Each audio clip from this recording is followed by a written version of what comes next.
All right, well, thank you for having me. It's really an honor to speak here for the National Press Club. I have an exciting announcement with respect to space, and I think one which should be provide some inspiration and some belief that the innovation is alive and well in America and going in really interesting directions. But before I'm going to get to that, but I'm going to preface that with the logic that explains why such a thing is important, because it may not be immediately obvious. So first of all, going back to why am I in space and electric cars and solar power and internet stuff, it goes back to when I was in college and I was trying to think of what were the most important things that would affect the future of humanity. What could have a significant positive effect on the future of humanity? And the three things that I came up with were the internet, sustainable energy, both production and consumption, and then space exploration, but specifically making life multiplanetary. And I didn't expect when I was in college to actually be involved in all three of those areas, but as a result of some success in the internet arena, that gave me the capital to get involved in very high capital endeavors like cars and rockets, which really are very high capital.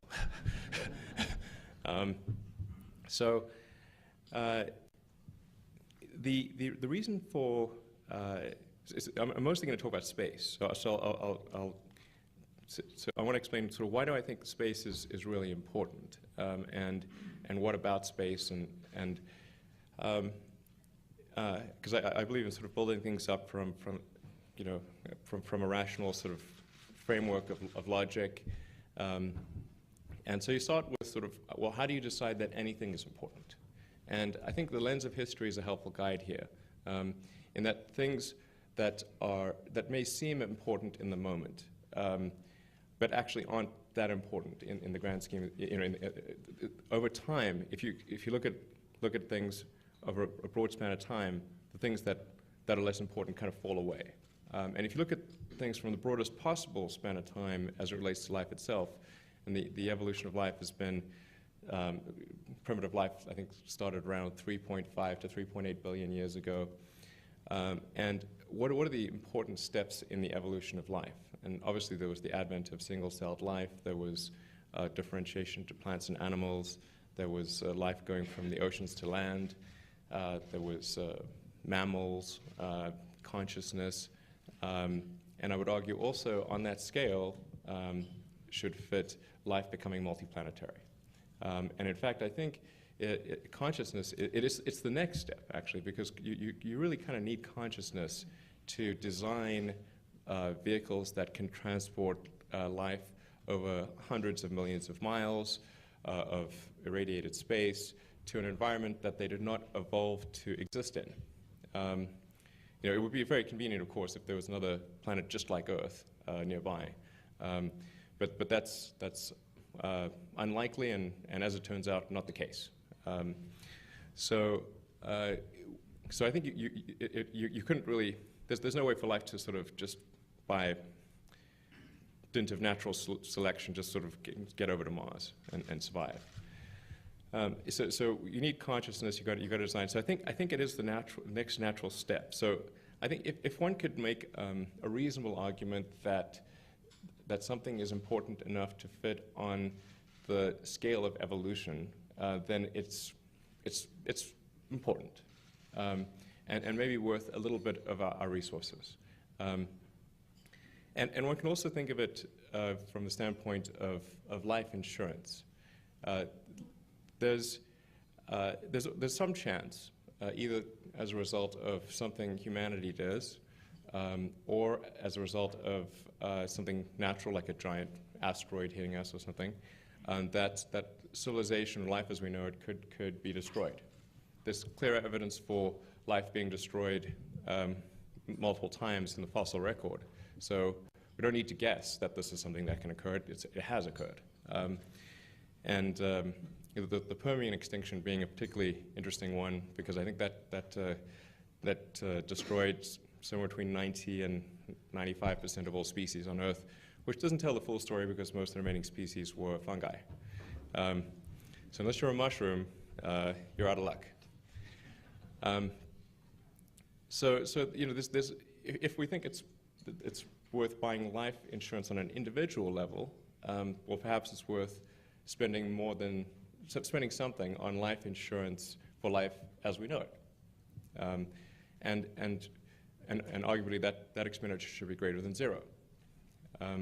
So then we can just get to the question of what is an appropriate expenditure for life insurance, you know, I think probably if it's something like 0.25% of the GDP, that would be okay. I think most people would say, okay, that's not too bad. You know, it's but you know, you don't want it. You want it to be some sort of number that is much less than we spend on healthcare, but maybe more than we spend on lipstick.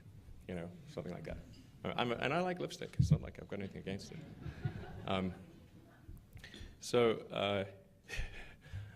Yeah, I can't wait for that comment to go out there.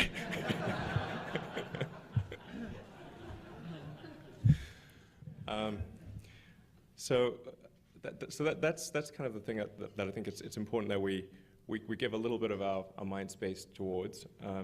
And I think it's also one of the most inspiring and interesting things that we could try to do. It's one of the greatest adventures that humanity could ever embark upon. And you know, life has to be more than about solving problems. You know, if all that life is about is solving problems, why bother getting up in the morning? There have to be things that inspire you to, you know, that make you proud to be a member of humanity. And you know, the Apollo program is certainly an example of that. It's only a handful of people went to the moon, and yet, actually, we all went to the moon. We went with them vicariously. We shared in that adventure. I don't think anyone would say that was a bad idea. That was great. So, you know, we need more of those things. Or at least we need some of those things. You know, even if someone's in a completely different industry and in a completely different walk of life, it's still something that's going to make you feel good about the world. And that's another reason why I think we should try to do these great things. So now then let's get to the question of well, how do you make life multiplanetary? What are the fundamental obstacles to that? Because it's all well and good if everyone agrees that that's worth doing, but if we can't do it, well, it doesn't matter. So the pivotal breakthrough that's necessary, that some company has to come up with to make life multiplanetary is a fully and rapidly reusable orbit-class rocket. This is a very difficult thing to do because we live on a planet where that is just barely possible.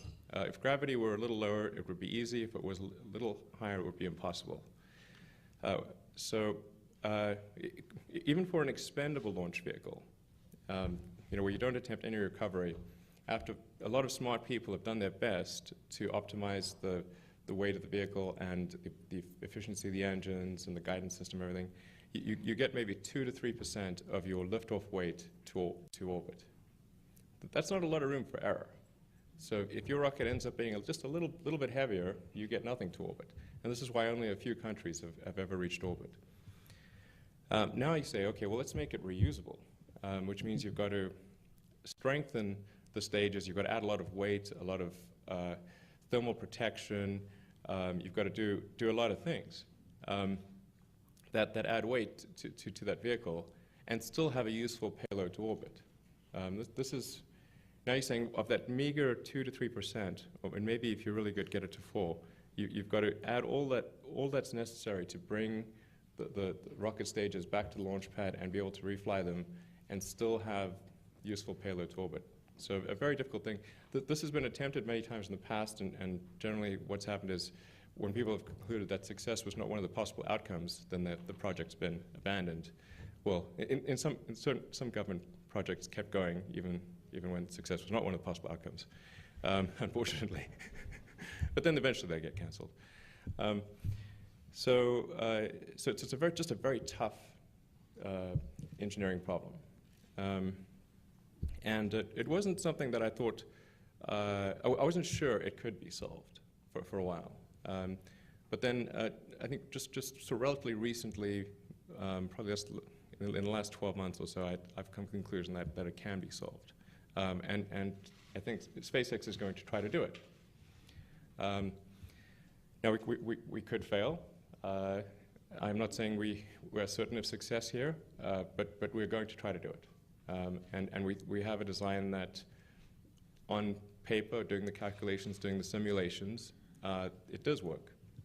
And now we need to make sure that those simulations and reality agree, because generally when they don't, reality wins. So that's to be determined. And the simulation that you may have seen in the lobby coming in, which will be posted to our website right around now, will show you a simulation of what we plan to do.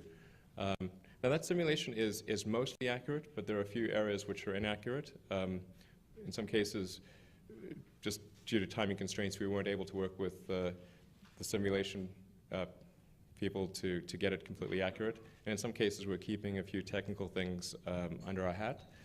But it gives you a pretty good idea of what we intend to do, which is to land basically for the first stage, after stage separation, turn the stage around, relight the engines, boost back to the launch pad, and land propulsively on landing legs.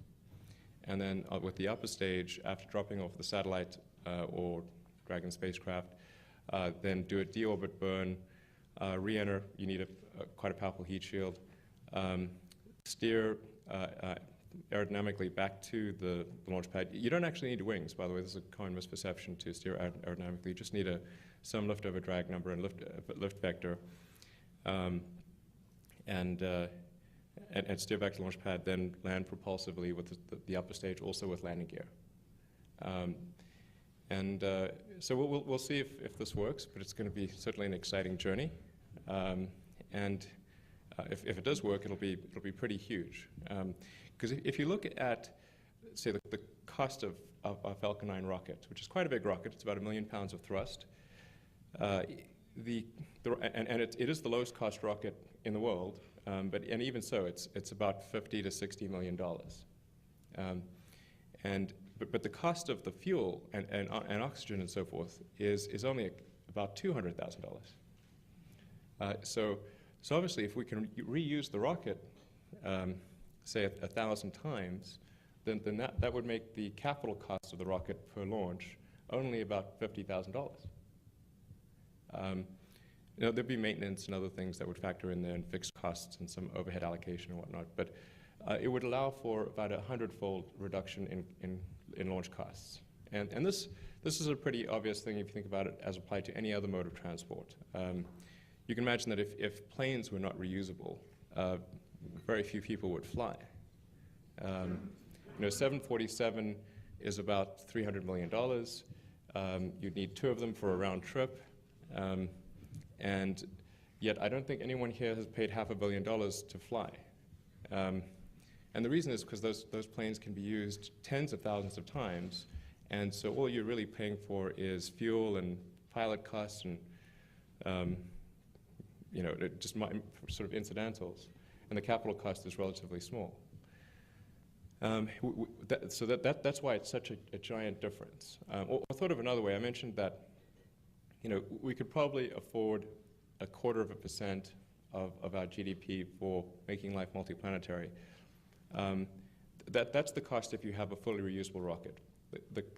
The cost if you don't have a fully reusable rocket on the same barometer would be 100% of the GDP. And that would mean no money for food, healthcare, or anything else. And obviously that's impossible.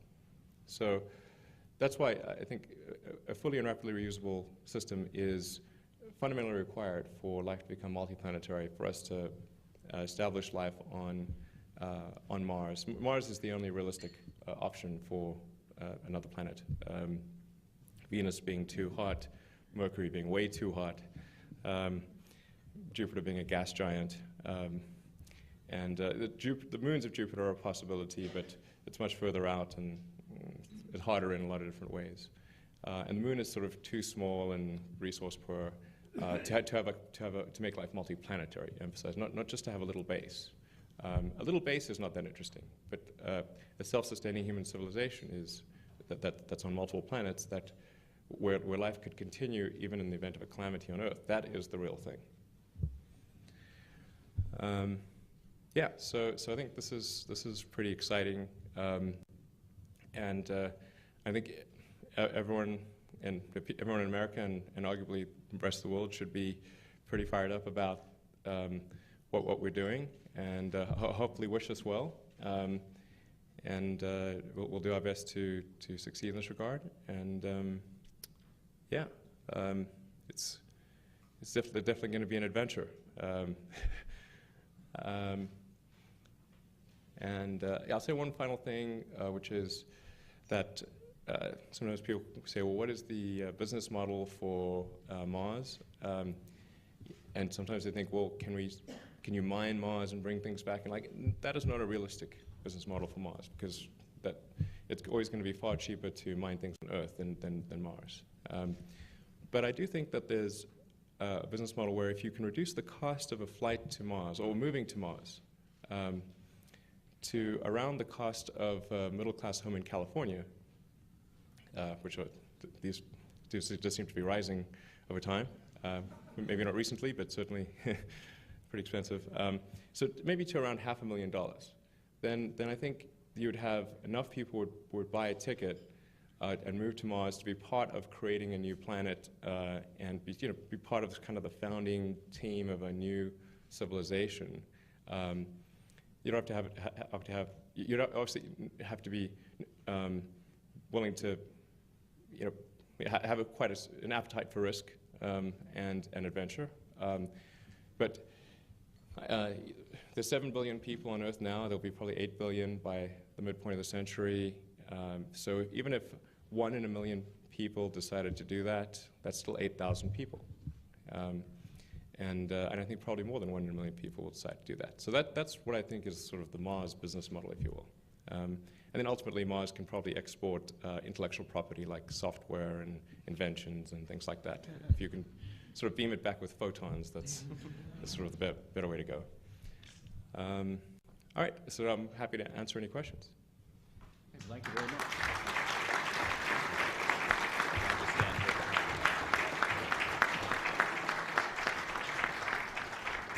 Well, thank you very much. Obviously, given the diverse nature of your own interests and pursuits, we'll ask you to stay here as soon as you grab a drink of water, which is required on Earth. If you went to the moon, that might be more difficult.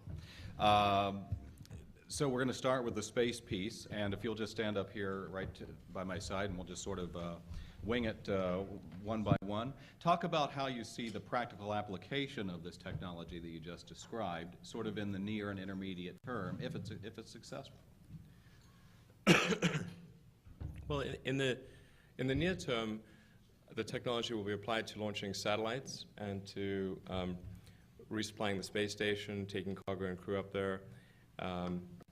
That's the near-term thing, and that's what SpaceX's current business is predicated on.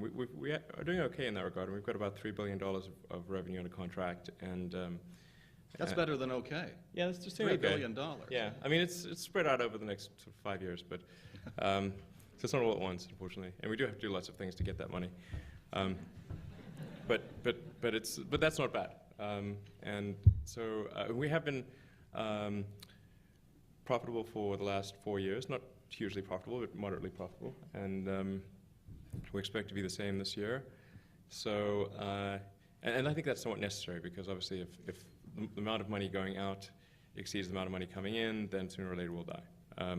So we have to make sure that we have more money coming in than going out. But that seems to be going reasonably well. And you described to me earlier that right now you're the leading, essentially, vendor for launching satellites into space right now? Well, if measured by launch contracts awarded, that is correct. And So the United States has been uncompetitive in the international launch market for a long time, and Russia has actually been the leader in that regard, followed by Europe, and then to a lesser degree India and China, although China is growing rapidly. Except in the last few years where the United States has done the best, and that's due entirely to SpaceX. So obviously you're a person very interested in and performing in innovation, and that's something it seems the United States does well. In the space business specifically, how can we maintain that competitive edge, and are we maintaining it in the sector generally within our nation right now? Well, as far as launch is concerned, I think it's fair to say that the United States has by far the most competitive launch capability with SpaceX as a result of SpaceX. The only realistic potential competitor is China. I tell you, it's not the easiest thing competing with national governments, which are heavily subsidized. They certainly have set their sights on us and have told us that. But that's okay. I think we'll win. But we have actually, with respect to China, we have a conscious strategy of filing the absolute minimum number of patents. We file very few patents. And the rockets, we were very careful about cybersecurity, and we're very careful about physical security, because there's obviously a history of absconding with intellectual property in China. The enforceability of patents against the Chinese government is zero. So that's contrast that to Tesla, where Tesla files a lot of patents because competitors are commercial companies and there is enforceability. So not to worry about launch, we'll take care of that. Let me come back around a little bit to the maintaining the national standard. As you know, there's been an active debate in Congress, we're in Washington, about what is the appropriate role for government. Of course, there was a different approach to that in times where cash was more flush. Right. And it seems to some degree, or a great degree, you're a beneficiary of that in the sense that we're outsourcing some of this within our own country now. Is the apparent inability of the federal government to spend on this going to be an inherent problem for our country? Well, we do spend a fair bit on space. I mean, much more than any other country from a government standpoint. So I think what will continue to be the biggest spender on space, the United States. But by the same time, I think the budgets in absolute terms will decrease just because of overall compression on the federal budget, and we have a huge budget crisis, and largely have our head in the sand and are ignoring the reality that we're spending far more than we're bringing in, and that chicken will come home to roost. So I think we can expect massive compression of all budgets, including space, from a government standpoint, just because we simply won't have any other choice.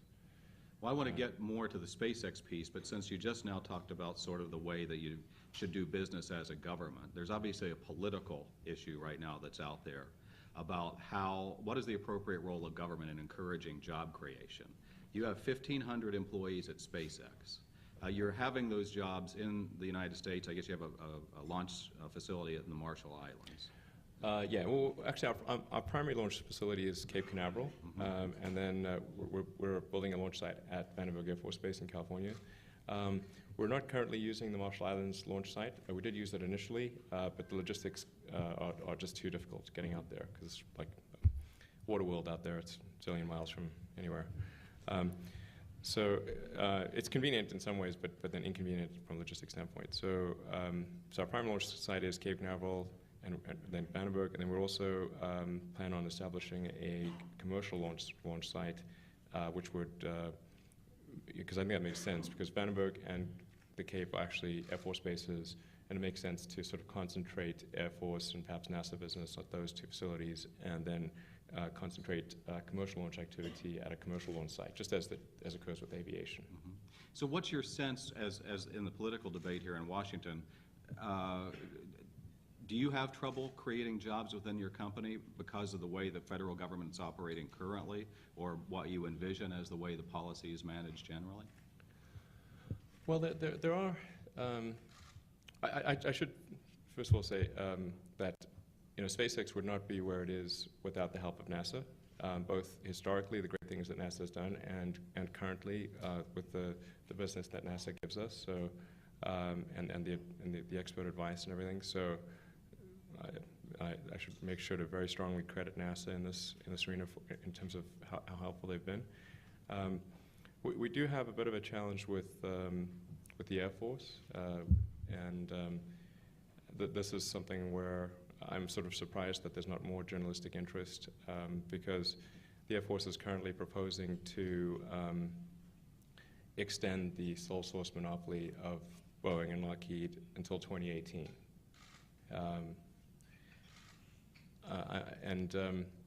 The reasoning given for that is preservation of the industrial base. Although for some reason, oddly enough, we're not included in the industrial base. And this is doubly odd because the main rocket used by Boeing and Lockheed is the Atlas V, which has a Russian main engine and a center airframe, the interstage, and a forward airframe, the fairing, which are made in Switzerland. So which industrial base are we talking about preserving? The one in Russia? That doesn't make much sense. So you sense that's a political problem? We have 1% of the lobbying power of Boeing and Lockheed. That's a political problem. If this decision is made as a function of lobbying power, we are screwed. I think you just earned some journalistic attention. Well, let's get a little bit more to the space business here, because we do have a lot of questions, and I want to be fair to our audience to get in as many of those questions as time permits. And obviously, these are some far-flung questions, literally as well as figuratively. Someone asks, how will today's announcement divert resources from sending humans to the International Space Station? And I would probably add, if at all. No, I wouldn't consider this to be in any way a diversion. This is a parallel effort, so it's not really impacting our sending of cargo to the space station, nor is it affecting our human spaceflight development activities that we're doing in partnership with NASA, which is going really well. So think of this as sort of a parallel thing. It doesn't really affect the ascent phase of the vehicle, but we're really trying to have the descent phase not be hits atmosphere and explodes. That's actually what happens to all rockets otherwise. That's a good goal to keep. Given the grounding of Russia's rocket fleet, are you in discussions with NASA to accelerate launch dates for the International Space Station missions? And what happens with your scheduled November launch with the possibility that the ISS may need to be evacuated?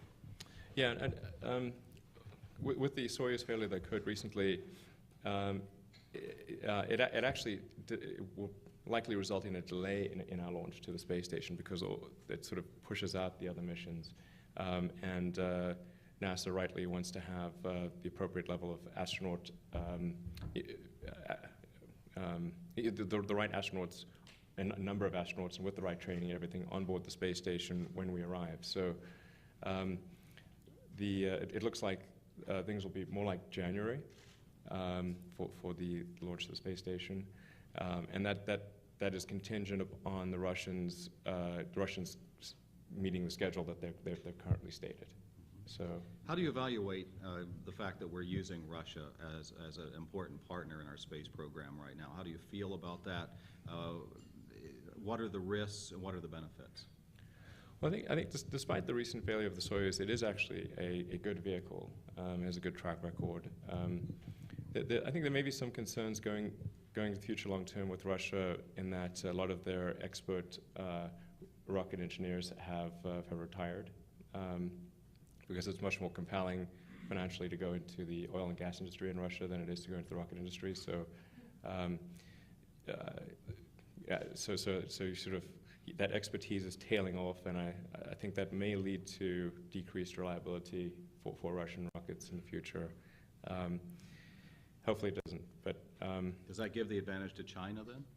Well, I think long term, like you said, I think China is the serious competitor long term. If you look at Russian rocketry, since the fall of the Soviet Union, there's really been no significant developments. The technology has barely progressed. No new rockets have launched since the fall of the Soviet Union. So obviously what that means is as soon as that technology level is exceeded, then they're rendered redundant and they have no ability to compete.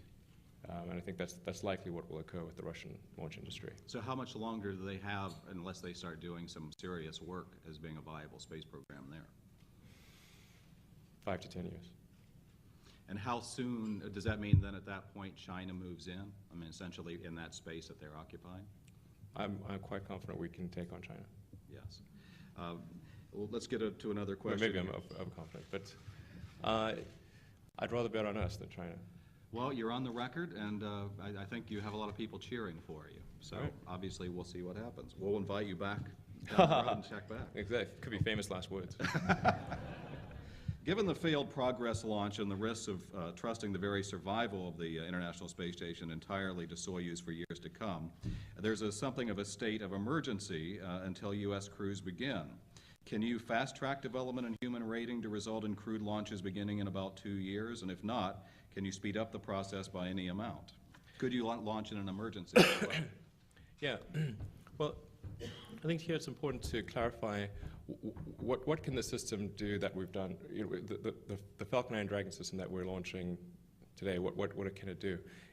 If the degree of safety required was equivalent to that of the shuttle, we could actually launch astronauts on the next flight, on the one going up which will likely go up in January. The system is fully capable of carrying biological cargo, you know, which is, you know, people. However, what it doesn't have is a launch escape system, and the shuttle also does not have a launch escape system. And both NASA and we agree that a launch escape system is a wise move. We are.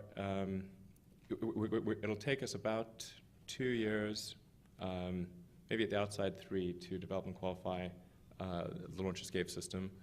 And the way we're doing the launch escape system is, I think, a significant innovation beyond what's done in the past, where the escape thrusters are built into the sidewall of the spacecraft. So you can actually use those same thrusters for propulsive landing, which is cool. And we're actually talking with NASA about potentially doing missions to Mars and other places using Dragon as kind of a general test, a general science delivery platform to various places in the solar system. So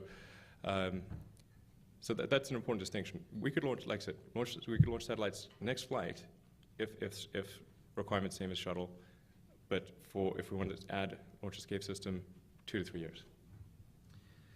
Questioner asks, NASA has a legacy of openness and transparency unlike private companies would. While you're flying private payloads, a private model will continue to work for you. However, once the American taxpayer starts footing the bill, and I guess the supposition is here more aggressively, what assurances can you give that SpaceX will be as open and transparent as NASA and other aerospace systems, or need you be? Well, you know, we're relatively speaking a pretty open and transparent company. Now, there are some restrictions here which are ITAR restrictions. They're not restrictions that, you know, we have any choice over, because advanced rocket technology is considered protected technology. So you can do harm with those. Right. Yes. We can't sort of just publish to the general public a detailed analysis of failure investigations that contain secrets on how to make rockets. That's actually a violation of the law. But all that information is available to NASA and to the FAA. So our, for missions that we do for NASA, NASA has quite a detailed oversight role, and then the FAA as well has an oversight role. So, if you're comfortable flying commercial aircraft, I think then you should be pretty comfortable with what we're doing in commercial rocketry. And yet, with NASA, there's obviously any number of tragic events that occurred where human life was lost. And in the sense that, obviously, they're using private companies as partners, but essentially it was under the NASA and government brand, essentially flying the American flag. Can a company like yours sustain a loss like that as a private enterprise? Would people be willing to give you as much, dare I say, space in the event of a tragedy that they would be their own government? Yeah, I think that'll be okay. I mean, if you look at all other modes of transport, aircraft, boats, cars. So I'm familiar with cars.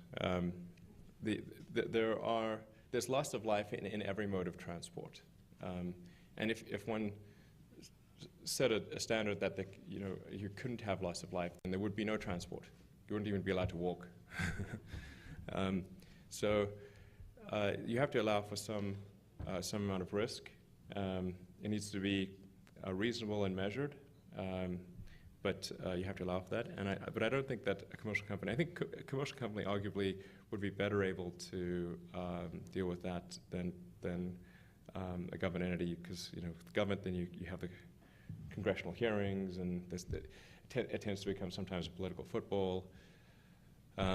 So Congress has a willingness to investigate private companies as well. Oh, sure, yeah. But I think that certainly occurs where it seems like there's been sort of in a violation of the rules or something like that. But as long as something's within the rules, I mean, there are fatal car accidents every day, but you don't get a congressional hearing on it.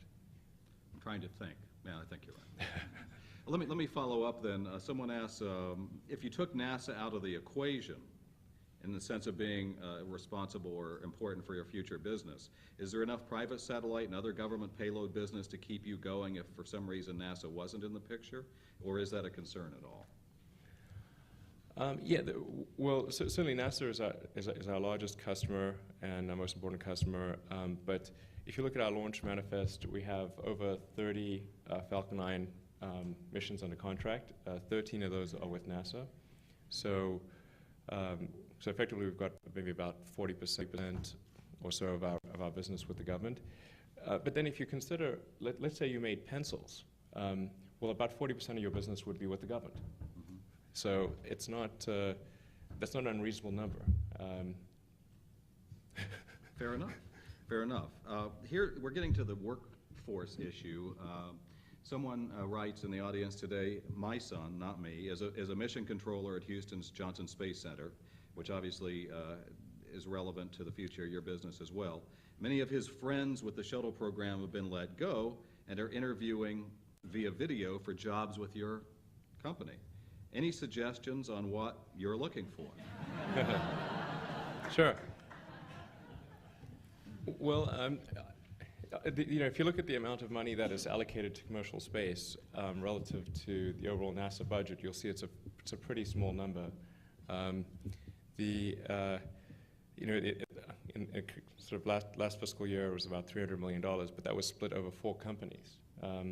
So we got about 75, I think, or something like that. So that's, I guess, about 0.5% of the NASA budget.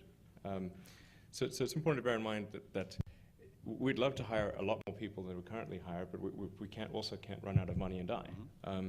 So we can only hire a few people. In terms of what characteristics we look for, we generally we're quite engineering centric. So we're big fans of what have people done from a hardcore engineering standpoint. What tough engineering problems have they solved? How they solve them? We're sort of less interested if it's sort of been more of a paper-oriented role that they've had, because we try to minimize that at SpaceX. So, are you more demanding an employer than NASA would have been? Well, that's a tough question to answer. Give it a shot. I think we're probably more demanding. I mean, I guess NASA is a large organization, so I think the level of demand that people face in different parts of NASA varies considerably. And I'm sure that there are parts of NASA which are just as demanding, maybe more demanding than SpaceX. But SpaceX is an extremely demanding organization, and we expect people to work super hard and be very good at their job. Given that Tesla and Solar City are your response, in a sense, among other things, to climate change, how do you answer politicians who say that they're not sure it's actually happening? Okay. Well, I think boy, the climate debate is an interesting one. So if you ask any scientist, are you sure that human activity is causing global warming? Any scientist should say no, because you cannot be sure. So on the other hand, if you said, do you think we should put an arbitrary number of trillions of tons of CO2 into the atmosphere and just keep doing it until something bad happens, they'll probably say no too. We essentially are running an experiment, and that experiment is to test the carbon capacity of the oceans and atmosphere. Now, that experiment may turn out to be fine. It may also turn out to be really bad. And I just don't understand why we would run that experiment. Particularly when you consider that at some point we have to get to something that is sustainable. We have to have sustainable production of energy and consumption of energy. Because tautologically, if it's unsustainable, you will run out of it. And you can simply say, well, let's say hypothetically CO2 was good for the environment. And let's say hypothetically the United States possessed all the oil in the world. Well, you'd still have to get off oil because it's a finite resource. And as you start to run out of it, the scarcity would drive the cost up and cause economic collapse. So why not do it sooner? And I'm not saying that it needs to be a radical or immediate change, or that people need to now inject a great deal of misery into their lives to avoid CO2. But we should lean in that direction.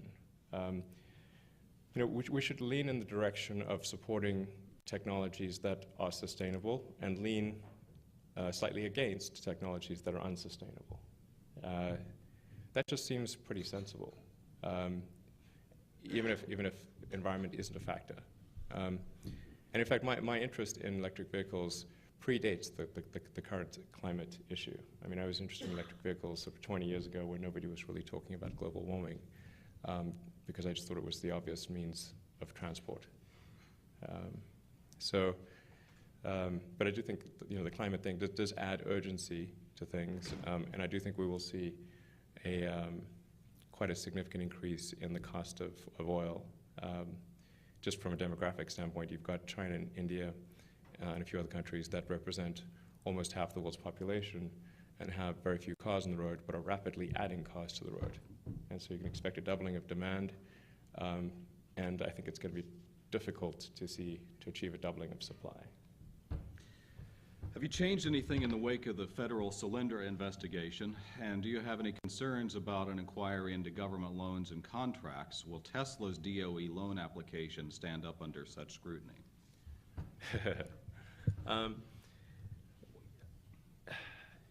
Yeah, I mean, so in the case of Solyndra, Solyndra has obviously become somewhat of a political football here. Speaking of political footballs earlier, the DOE programs, they're necessarily our portfolio of programs where some number of the things that are funded there are going to fail. That should be assumed. You should not assume that a 100% success.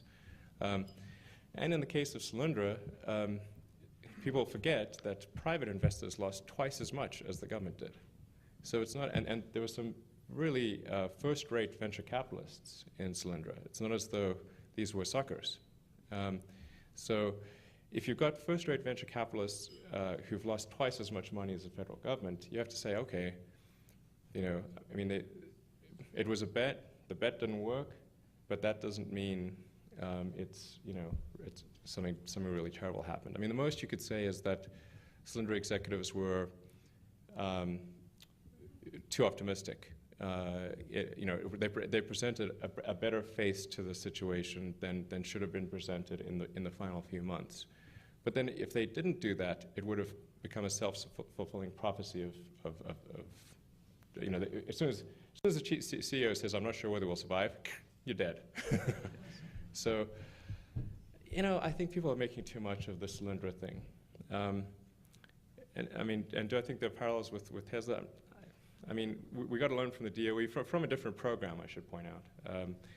But in our case, we have significant capital reserves, and we have more money at Tesla than we need to complete the program in question. And we don't face the same issue that Solyndra faced, which is extreme competition from China on a commodity product that drove the cost per watt of solar panels from $4 a watt down to $1. That's the fundamental reason why Solyndra went down. Is Solyndra would have been okay at $2 a watt, but not $1. And that's it. And here's another thing, which is not getting enough press, which is how much money do you think the Chinese government's put into solar? Estimates are about 40 billion, okay? So we've got our team with operating on a pittance. We've got China operating on 40 billion, and our team lost. That should be no surprise. Do you worry that that's tarnished the view of by the American public of the solar industry in the United States? You know, there's probably a little bit of tarnish, but you know, it's unwarranted tarnish. Solar City now. The scenario that occurred with the cost per watt of solar was something that I expected would occur.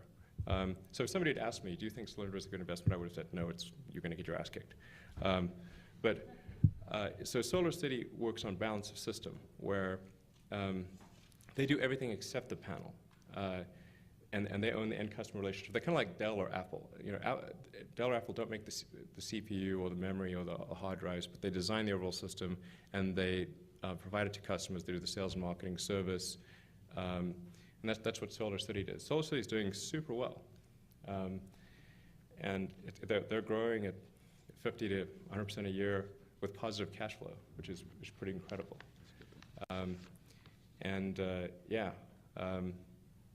I just show up at board meetings to hear the good news. It's really great. All credit to those guys.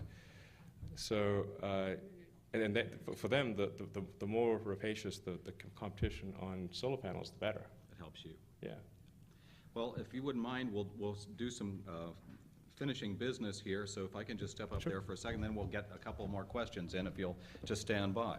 So as many of you know, we're almost out of time. And before asking the last question of the day, a couple of housekeeping matters to take care of. And first among those is just reminding you about some immediately upcoming luncheons. Ken Burns, the documentarian filmmaker, will be here on Monday to talk about his new film, Prohibition. On October 5th, Ron Paul, a candidate for the GOP presidential nomination. That's the 5th of October, and that event is sold out. We just announced October 24th, TMZ's Harvey Levin will talk about the changing landscape in entertainment news. So before I get to the last question, if you'll just come right over here, we present our speakers on a routine basis with our token of our appreciation, and thank you very much, our National Press Club coffee mug. Thank you. Thank you, Elon. Go ahead and take that from me.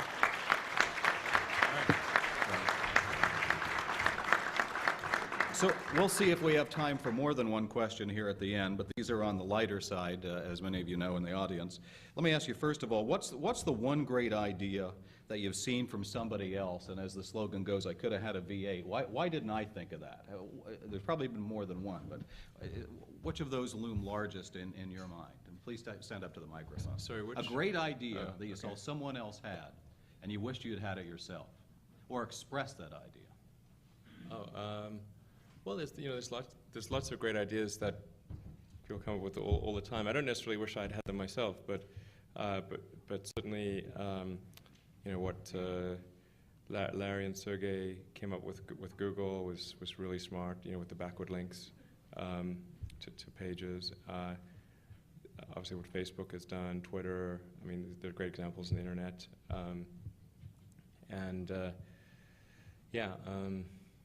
Those are American companies. Yeah, iPad, obviously iPhone. I think Apple, Google, Facebook. I mean, there's examples where it's like, you know, you're sort of like, who's our competition? You're like, not even sure. Okay. Yeah, so How is it that America is able to innovate so well, given all the challenges, when we have great companies like that performing so well? Sorry. In other words, in many ways, the nation continues to be a great innovator. Yeah, absolutely. How do you explain that? How does that continue to happen? Why is that? Well, the United States, it's kind of like the statement about democracy. You know, it's a bad system, but it's the least bad. Well, the United States is the least bad at encouraging innovation. And then Silicon Valley, actually, I'd say, is particularly good at encouraging innovation. But Silicon Valley is just, you know, orders of magnitude better than any other place in the world for creating new companies and fostering innovation. It's quite remarkable.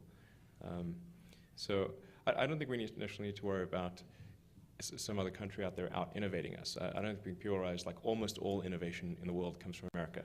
It's like, you know, it's true. I mean, a ridiculous percentage. But that doesn't mean it couldn't be better. And I think we need to be concerned about you know, excess regulation,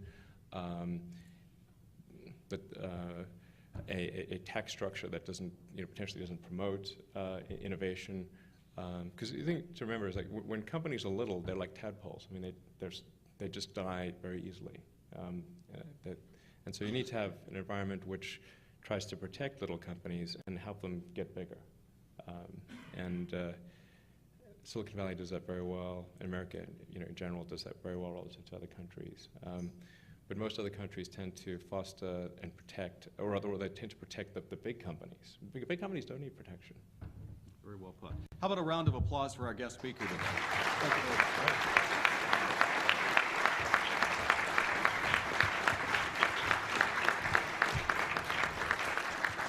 Thank you to all of you for coming today. We'd like to thank the National Press Club staff, including our Library and Broadcast Center, for organizing today's event. And you can find more information about the National Press Club on our website. You can get a copy of the program. Please check that out at www.press.org. Thank you, and we're adjourned. It